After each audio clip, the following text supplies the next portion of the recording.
Infiniti's share of the US luxury car market has dramatically fallen by more than half since 2019, marking the most severe drop among all premium brands.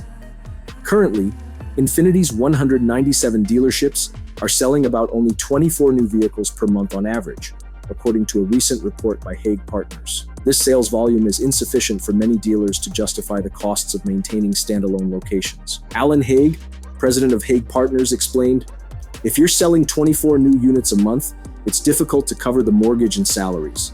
It's just so low volume that it's hard to make a go of it."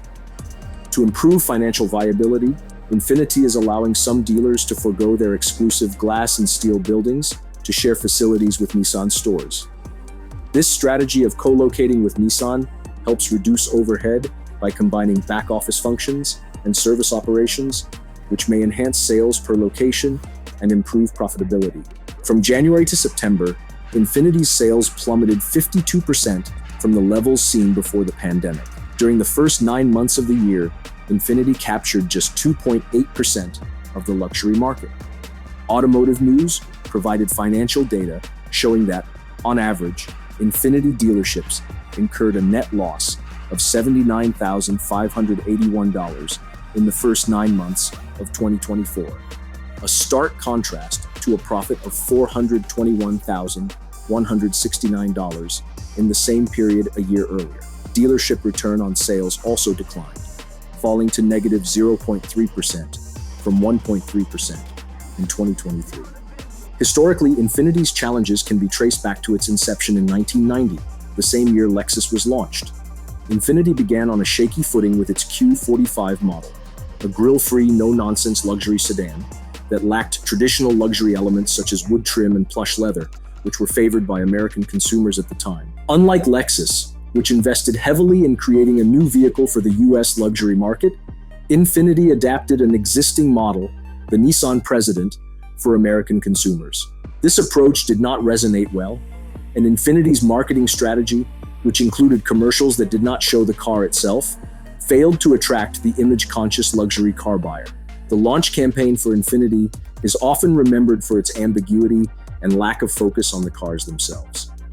The most notable element of the campaign featured TV commercials that centered around images of nature, such as rocks, trees, and flowing water, without showing the actual Infiniti cars. The advertisements intended to evoke a sense of zen-like calm and luxury, aligning the brand with notions of tranquility and quality. However, this approach confused potential customers because the ads did not include images of the cars or highlight any specific features or innovations. The tagline, "Infiniti. It's all the content of your character," further abstracted the actual product from the message, leaving many viewers unsure of what was being advertised. This marketing strategy was disastrous for Infiniti's brand launch, as it failed to communicate any compelling reasons to choose Infiniti over more established luxury brands. Potential buyers were left with no clear impression of what Infiniti stood for or what its vehicles offered. In stark contrast, Lexus's advertisements showcased their vehicles' attributes directly and effectively, establishing a clear and attractive image of luxury and reliability. It has become the case study on what not to do in a product launch campaign. The lackluster response to Infiniti's initial marketing campaign had a lasting impact on the brand's image and sales momentum. This poor start was a significant factor in the brand's ongoing struggle to assert itself in a competitive market, where brand perception and consumer loyalty are crucial. The early ads set a tone of confusion and irrelevance that took years for the brand to attempt to correct, contributing to the challenges Infiniti faces in maintaining a stable market position. Even as the brand later adjusted its marketing strategies to be more direct and product-focused, the shadow of the 1990 launch campaign lingered, influencing perceptions of the brand's market identity and value proposition. Infiniti continued with less ambitious offerings like the M30 Coupe and convertible, based on the Nissan Leopard, and later, the G20 sedan, based on the Nissan Primera. These models were perceived as inadequate compared to their luxury competitors, and did not establish Infiniti as a strong player in the luxury market. The brand's early choices, including its marketing missteps and product strategy, set a challenging course that Infiniti has struggled to overcome. Despite some successes, such as the G35, which restored some sporting credibility, Infiniti has not managed to build a sustainable competitive advantage in the luxury market. The ongoing reliance on outdated platforms and inconsistent product innovation continue to hamper the brand's performance. Internal political struggles within Nissan have also played a role in Infiniti's challenges. Often compared to the Japanese GM, Nissan's political entanglements and frequent leadership changes have led to inconsistent support for the Infiniti brand. For instance, successful models or platforms, such as the Skyline, often faced budget cuts or internal opposition if they threatened to overshadow Nissan's core models.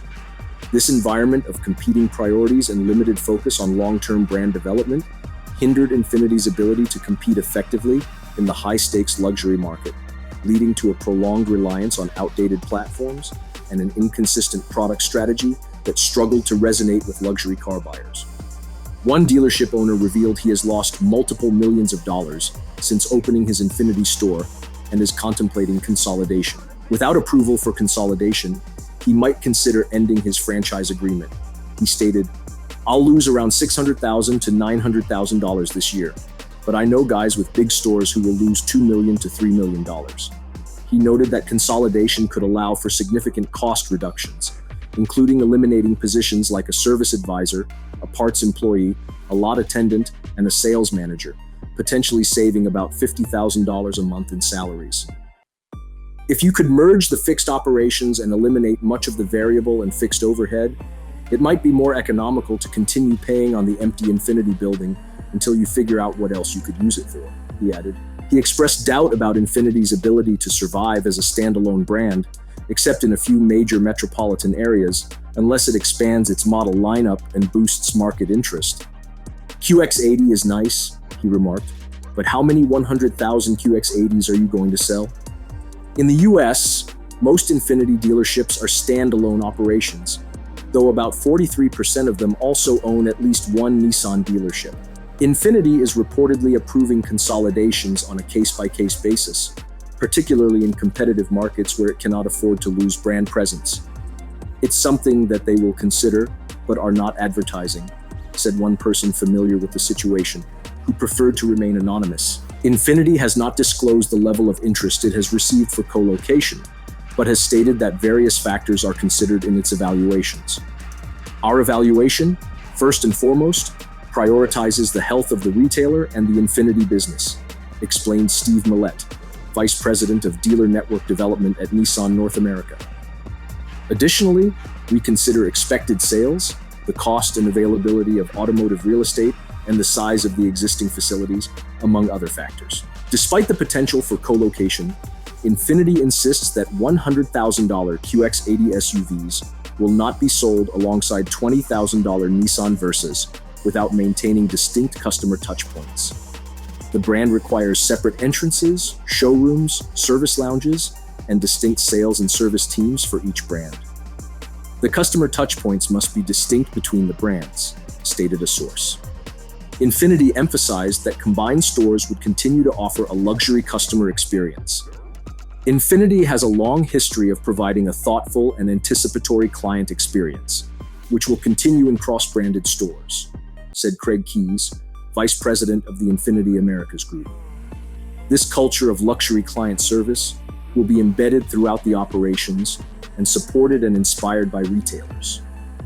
Store consolidations will require dealers to invest in building modifications and new materials, such as furniture and signage, although Infiniti has not disclosed specific investment details.